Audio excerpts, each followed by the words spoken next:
apa kelihatan mukanya? Eh, ini duduknya nyaman tidak begini atau harus lebih jauh sedikit? Begini, nyaman, begini saja. Oke.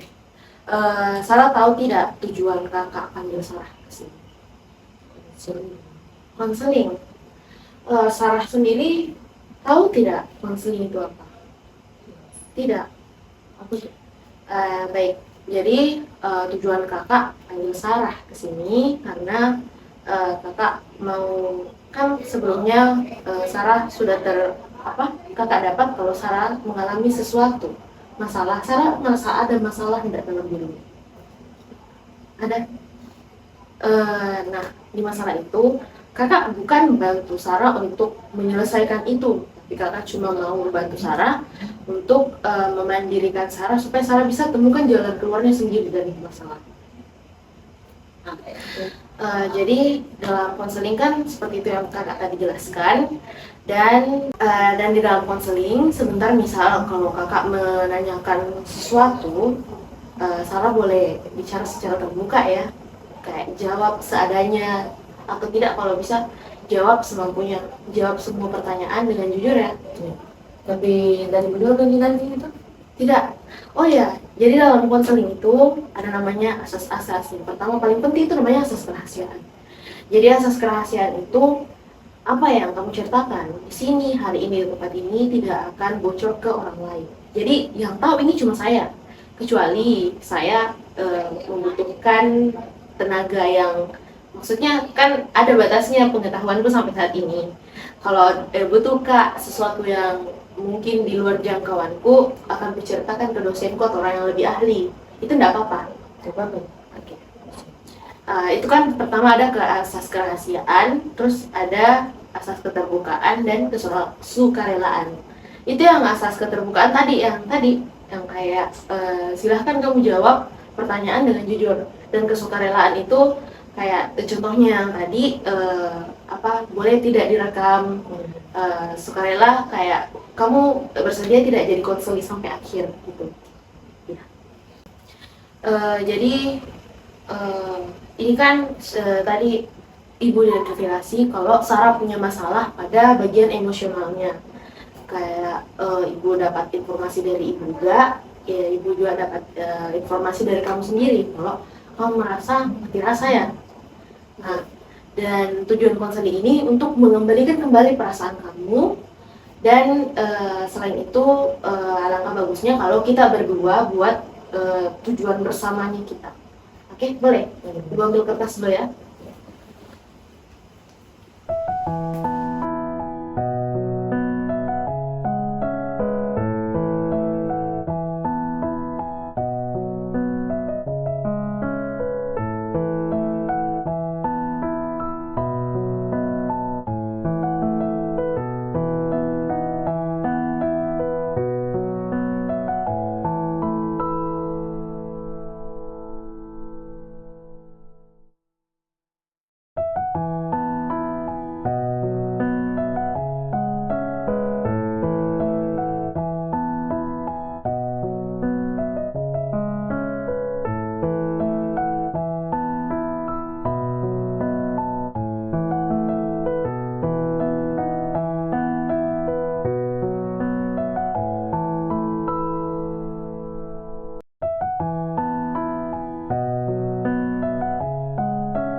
Jadi kita akan membuat beberapa tujuan. Salah satunya tadi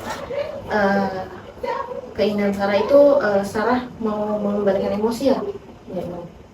Selain itu karena selain gara-gara mati rasa itu kan banyak dampaknya yang lain.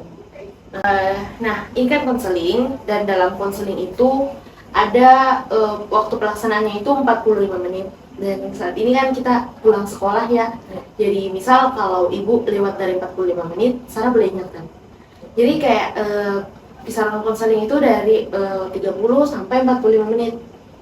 Kalau lewat dari 45 menit, Sarah boleh bercerita lebih, tapi Sarah juga boleh ingatkan kakak kalau misal kakak yang berbicara berlebih. Oke?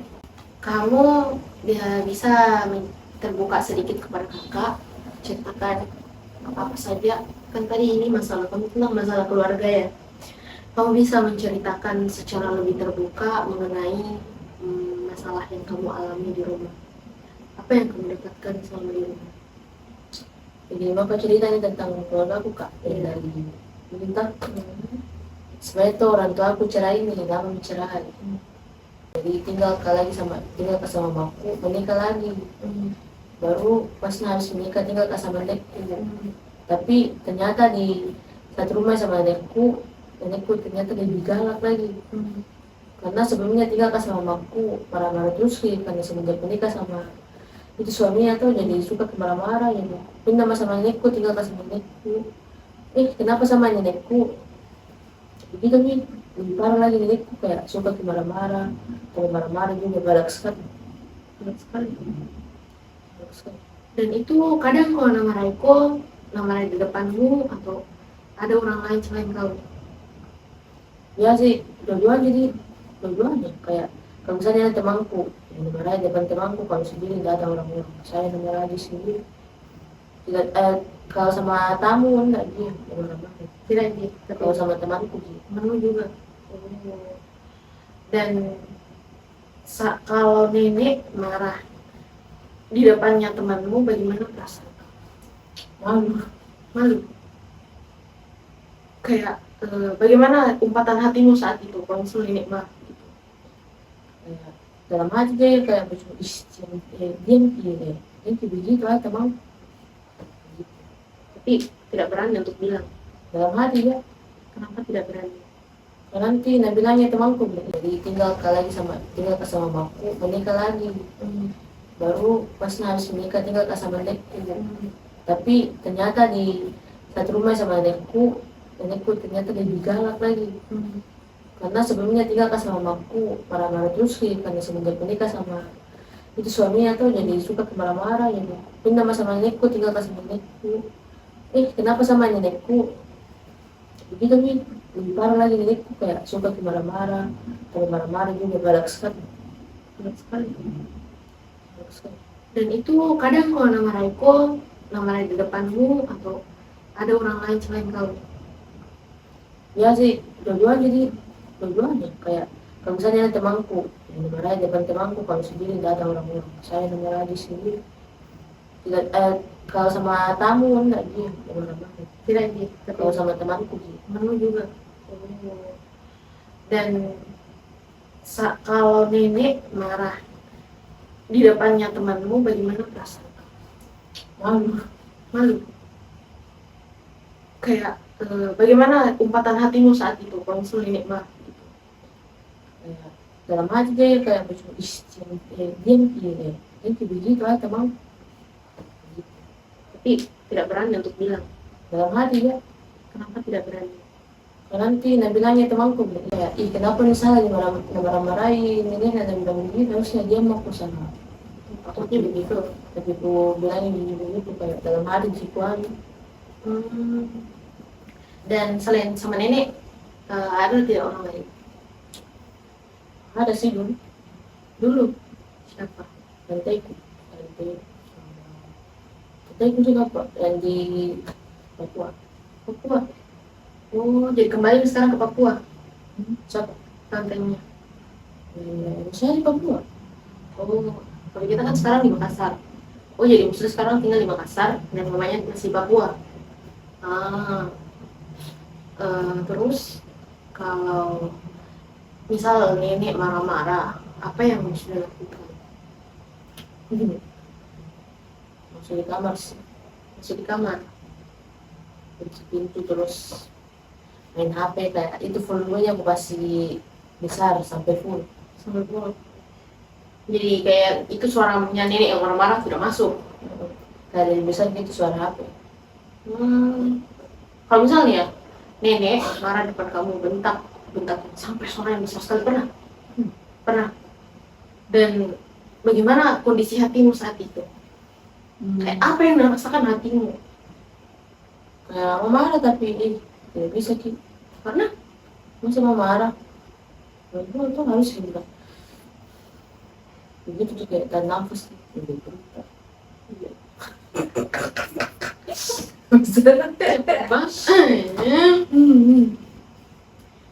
Jadi kamu cuma menerima terus tanpa sempat mengeluarkan kata-kata. Jadi kayak ya dimarahi entah itu sampai kapan. Oh, oke. Dan kamu masih sering berkontak sama mama? Jarang. Jarang? Ya. Oh, kenapa? Jangan, karena apa mau dibahas lain dia kalau misalnya minta uang. Oh. Percakapan yang paling paling umum ya. Oh, enggak. Kalau tanya-tanya kabar pernah tidak mama? Pernah kalau lagi sakit, kalau pas sakit. Oh iya, maaf ya sebelumnya kalau boleh tahu, kan kamu bilang mama sama bapak berpisah. Itu berpisah dari kamu umur berapa? Jadi nggak tahu dari lahir apa. Udah lahir. Oh, jadi Sarah tidak sempat tinggal sama bapak di. Sudah itu mamanya tumbuh, maksudnya rawat anak sendiri, single mom. Mama menjadi single mom, dan itu yang bikin dia selain urus kamu, urus pekerjaan, dan itu yang bikin dia Jadi apa mungkin. Sama ini, gara-gara ada adik baru pun kan adik tiri. Nakal itu jadi suka bareng-bareng. Saya juga dengan best. Oh, jadi karena kesal sama adikmu, jadi dalam best kan juga tahu. Oh, oke. Terus karena itu kamu pilih untuk tinggal sama nenek. Terus tinggal sama nenek sama aja juga. Sama Kira-kira kalau dibandingkan galaknya galakan mama atau nenek? nenek. Nenek. Tapi kenapa kamu memilih, kan ini kamu masih di Makassar. Kenapa kamu lebih milih masih tinggal di Makassar daripada kembali ke Papua? Boleh diceritain ya kan? Itu ada tuh. Boleh diceritain ya?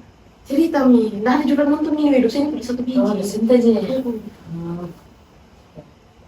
Sebenarnya itu dia aja tinggal di sini gara-gara suka sekali nyaman sekali mau di Sorong, main sama aku di situ. Dari hari maju di situ tuh. Tapi gara-gara itu rumah sama mamaku sama aku jadi itu tuh jadi isi aku rasa. Gimana aja? Oh, jadi kayak di sana sakit, di sini sakit, tapi di sana lebih sakit, gitu. Maksudnya sakitnya beda. Beda-beda. Di sini bisa kak bebas sekretarian dari fisik kalau misalnya di sana kan bisa kak bebas gara-gara banyak teman mamaku juga kasih bebas dia main sampai malam. Kalau di sini beda ini. Kalau di sana tuh susah kak berpakaian secara kayak begini misalnya kalau di rumah tuh pakaian pendek sampai segini atau celana pendek di sana nggak bisa. Di sini kan bisa mas sekarang sih. Ya, jadi kayak kamu nih apa namanya selalu pakai pakaian tertutup gara-gara tinggal sama Pak Tiri. Dan kalau di sini tidak karena sudah sama nenek. Oh, oke sih. Apa itu? Ini. Tadi kan Sarah dikatakan kalau Sarah ini mati rasa. Menurut kamu apa yang kamu rasakan selama kamu mati rasa itu? Biasa-biasa di semua kayak semua yang kulakukan ya kayak ekspresinya seseorang itu biasa di semua. Semuanya biasa. Kayak jadi begini. Untuk penyebab awal kamu merasakan hal ini itu karena apa? Tahu apa penyebab awal dari Sarah merasakan mati rasa ini itu karena apa? Kayak suka kak dibentak kayak disalahkan terus sama orang tua. Dan karena hal itu kamu apa yang kamu lakukan sampai kamu melupakan emosi kamu sendiri? Nggak ada kayak kutahan terus nih bentak gitu. Oke. Jadi yang kakak dapatkan dan sempat juga kemarin cerita sedikit dari yang kamu ceritakan itu secara tidak langsung kamu mengakui kalau apa namanya kamu berusaha melupakan rasa sakit sampai ikut emosimu terlupakan. Jadi kamu dia melupakan emosimu selain melupakan rasa sakitmu. Apa kamu merasa tidak nyaman akan posisi ini? Tidak apa-apa. Sebenarnya itu memang kayak terbuka perasaanku gitu. Dan oh baik. Jadi sebelumnya kakak simpulkan kalau Sarah ini orangnya simpel ya dalam menjawab. Jadi tidak apa-apa kalau kakak yang lebih atraktif. Nah, jadi apakah emosional, maaf ya, kakak pakai istilah itu, apakah mati rasa ini berpengaruh ke akademik kamu? Berpengaruh? Iya. Itu berpengaruh karena apa? Tunggu, sebelumnya dia berpengaruh, dia membuat nilaimu lebih naik atau lebih turun? Lebih aku Turun. Itu kira-kira kenapa? karena tidak mengkhawatirkan kalau misalnya ditegur sama guru belum mengerjakan tugasnya ini kayak biasa aja tidak takut, tidak panik, biasa. Jadi kayak kamu sudah kehilangan rasa takut, rasa excited dan lain-lain begitu. Iya. Termasuk misal kalau kamu tidak dapat melanggar, kamu pernah melanggar nggak? Nah, misal kamu tidak dapat melanggar, terus ada guru yang dapat, kamu takut tidak? Tidak. Terus kalau misal, tunggu, kamu suka makan apa? Iya. Mie ayam. Misal kamu nih udah lama nggak makan mie ayam, terus tiba-tiba suatu hari kamu dapat makan mie ayam, bagaimana perasaan kamu? Ya gitu kayak makan mie ayam aja begini. Biasa saja. Oke, baik.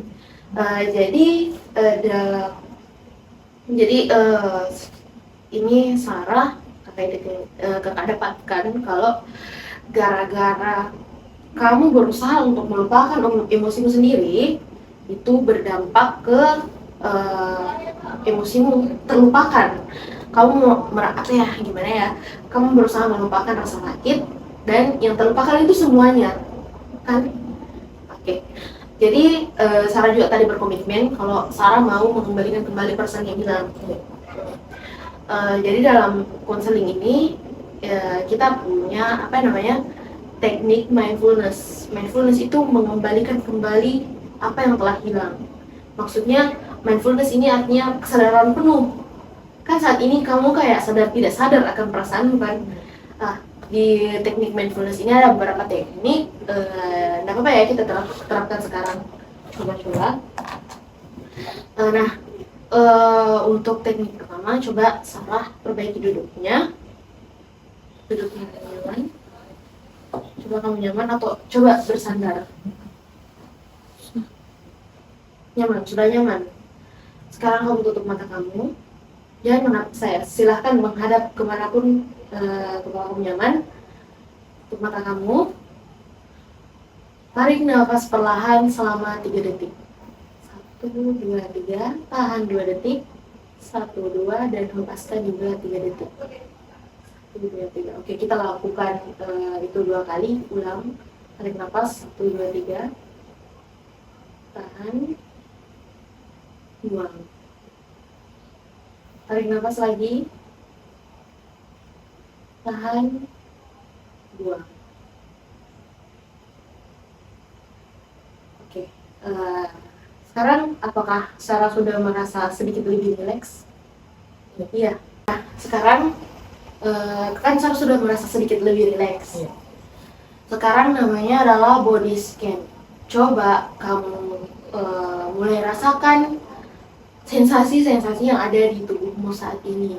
Misal di kepalamu ada rasa gatal, di kakimu ada rasa cemas. Oke, kakak berikan beberapa saat untuk Sarah sendiri untuk memindai bagian atau sensasi-sensasi yang Sarah saat ini rasakan.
kembali semua pengalaman buruk yang telah Sarah dapatkan dari orang tua Sarah, seperti pukulan fisik yang didapatkan, pukulan mental seperti bentak-bentakan, marah-marah. Sarah merasa segalanya disalahkan kepada Sarah. Sarah merasa kalau Sarah itu anak yang tidak lagi disayang, karena orang tua kalau marah hanya mengarah ke sana. Ingat semua masalah yang saat ini kamu alami, saat ini sedang berkecamuk di dalam kepalamu. Apa kamu sudah mengumpulkannya? Sudah. Sudah. Kamu sudah ingat semuanya? Nah, sekarang coba kamu letakkan kedua tangan kamu di depan dada, elus pundakmu, elus tangan kamu, dan bisikan kepada diri kamu sendiri bahwa itu hanyalah emosi yang normal.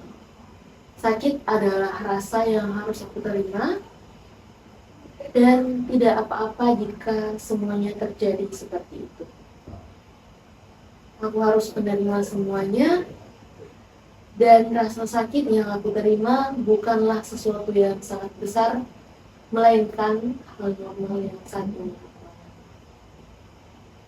Bernafas secara perlahan dan ingat kembali semuanya.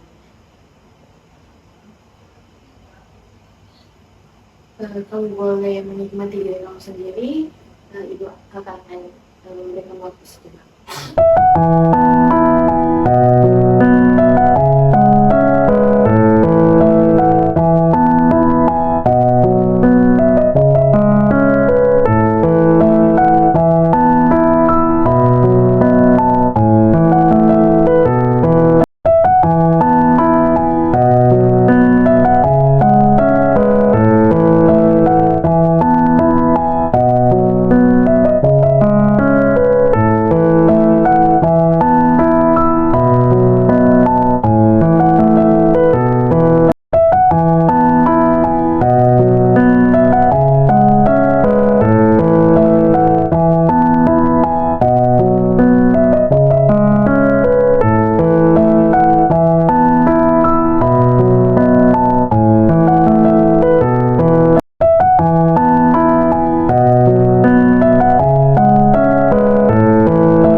Bagaimana?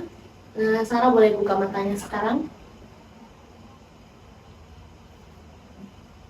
Bagaimana perasaan kamu saat ini? Menbaikkan. Oke, untuk mengetes itu, kita punya 2 permen. Permen ini coba sekarang. Jadi teknik ini namanya mindfulness eating. Mindfulness eating itu kamu bisa merasakan setiap sensasi dari tiap gigitan yang kamu saat makan permen itu, tiap rasa, bagian mana saja yang terkena rasa manis. Itu namanya mindful eating. Coba Maksudnya bagaimana? Iya, oke, silahkan dimakan permennya dan rasakan setiap gigitan, setiap rasa yang masuk ke dalam lidah kamu.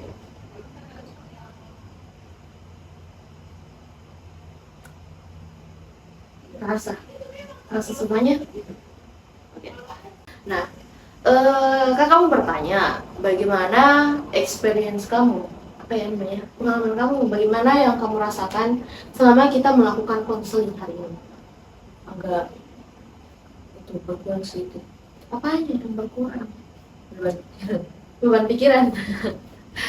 Terus bisa enggak kamu simpulkan kegiatan kita hari ini? Misal saat tanya-tanya tadi saya merasa kalau misalnya aku keluar, saat penerapan teknik tadi saya merasa relax.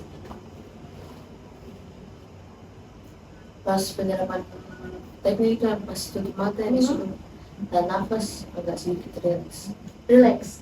relax. Oke, dan hasil yang kamu dapatkan, kamu merasa sedikit lebih lega ya hari ini. Dan eh, misal, jadi ini kan kita belum bisa apa namanya? Kita belum bisa dapatkan hasilnya karena ini kan baru pertemuan pertama. Nah, di pertemuan selanjutnya bisa tidak kita konseling pekan depan lagi? Oke, bisa. Di pertemuan selanjutnya itu kita akan mengevaluasi apakah kamu punya perkembangan. Tapi kan ini kita tidak melakukan konseling hari-hari. Jadi kamu, Sarah, kamu bisa menerapkan teknik itu sendiri di rumah.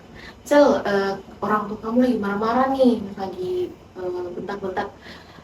Selain mendengarkan daripada sakit hati, kamu coba bisa menenangkan diri dengan teknik-teknik yang tadi kakak ajarkan. Atau tidak, misal kalau kamu butuh teman bercerita, kamu bisa kirim pesan ke kakak sendiri, kan kakak sudah kasih nomornya ke Sarah. Atau tidak, Sarah bisa journaling. Journaling itu bahasa gaul atau bahasa baru dari kata diary. Kamu bisa menceritakan perasaan kamu melalui buku itu. Ceritakan semuanya, ceritakan perkembangan kamu, bagaimana perasaan kamu hari ini. Dan bukan cuma rasa sakit yang bisa kamu ceritakan dalam buku itu. Kamu bisa ceritakan hal-hal baik yang kamu dapat pada hari ini. Oke? Oke, baik. Mungkin begini saja pertemuan kita hari ini. Pekan depan kita ketemu lagi ya. Boleh Ya. Pekan depan kita bertemu lagi ya. sampai di sini lagi kak? Iya, nggak apa-apa. Gak apa-apa.